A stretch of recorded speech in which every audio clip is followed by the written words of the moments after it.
Welcome to the Fairness Forum. Today we're addressing the issue of wealth inequality in the UK. Can you believe that wealth inequality is now at levels unseen since before the Second World War? That by 2023, the richest 50 families in the UK owned more than half of the population combined, and that the latest data shows that the gap between the top and the bottom 10% grew in the decade to 2021 by an astonishing 54%.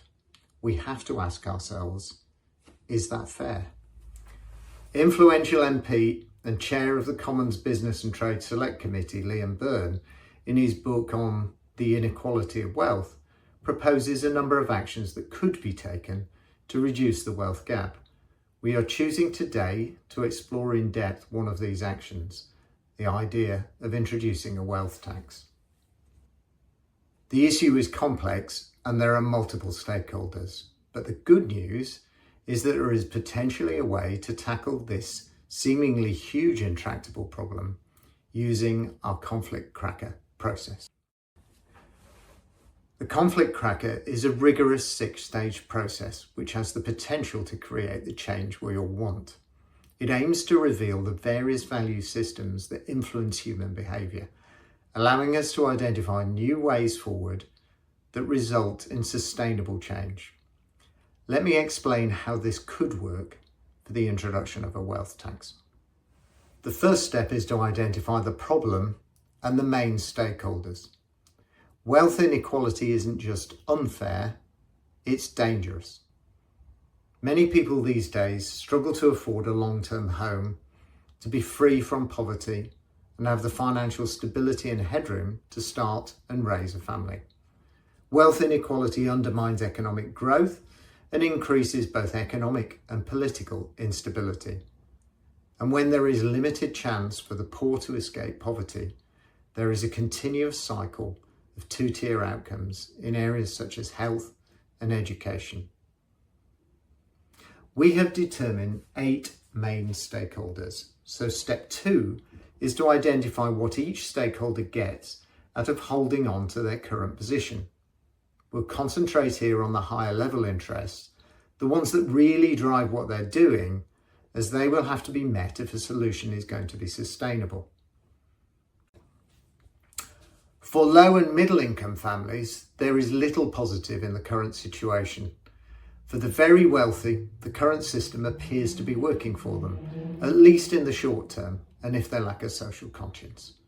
Those with a social conscience may be more prepared to lead by example. The government is torn between the demands of voters, donors, powerful media, as well as the risk of jeopardising the current tax revenues from the wealthy. And like any democratic government, it will recognise that the benefits of change may not be felt until well after the next election. Business, especially financial services, will recognise that the wealthy are major investors and customers. Tax reform activists see this as the reason why they exist. And there is the quietly heard voice of the young and future generations, where to be born into poverty will increasingly mean to live their lives in poverty.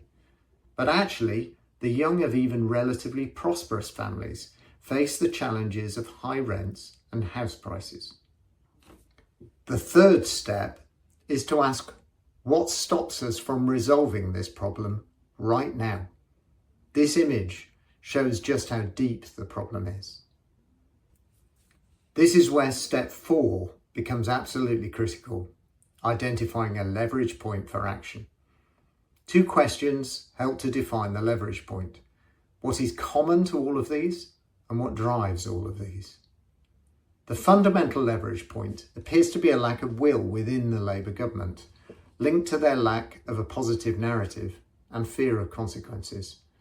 Fear of upsetting donors and powerful people and organisations, a fear of backlash from a predominantly right-wing media, being seen as a tax and spend regime, and in the process, losing votes and power.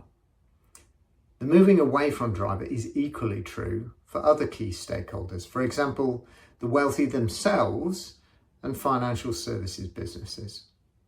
All of this despite the fact that there does appear to be a growing consensus, including among some very vocal, wealthy voices, that the current direction of travel is unsustainable to our economy and society. In step 5, we identify a new goal to address this leverage point. We in the Fairness Forum can't change anything directly, so the new goal becomes one of identifying who could be in a position to influence government policy in this area, and then to find ways to engage with them and present a compelling, evidence-based case for change, with a positive narrative of what things could look like once a wealth tax had been introduced and what is in it for this Labour government. Organisations and individuals to approach will be those who have direct or indirect influence over the UK government. There are plenty around, including traditional social justice organisations and newer groups such as Patriotic Millionaires and the Fairness Foundation, founded and funded by successful businessman Julian Richer.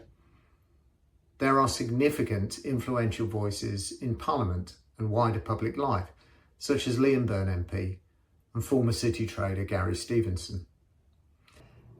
In terms of building the positive narrative, the case built should include a primary focus on demonstrating to the Labour government how the introduction of a wealth tax would utilise current trends in public opinion and help mitigate the impact of some of the missteps in their administration to date.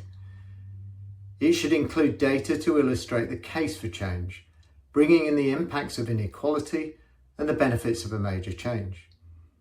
It should bring in evidence from those countries which already have a wealth tax. It should preempt the arguments against the introduction of the tax, and it should strengthen credibility by explaining how the conflict cracker approach utilises underlying value systems and emotions to arrive at its conclusions. To provide the best chance of being successful, our new goal must meet the higher level interests of all the stakeholders mentioned earlier. This is step 6. Low and middle wealth families gain security and opportunity, particularly for their children and grandchildren. The government earns credibility and long-term political gain, with voters less driven by grievance and insecurity. Business thrives in a fairer, more stable economy, based on innovation rather than rents and asset bubbles. And future generations inherit a society that works for everyone, not just the wealthiest few. To conclude, the wealth gap isn't working for Britain, its people or its economy, and the public is waking up to these realities. Research shows growing support for some sort of reform, and the evidence is clear.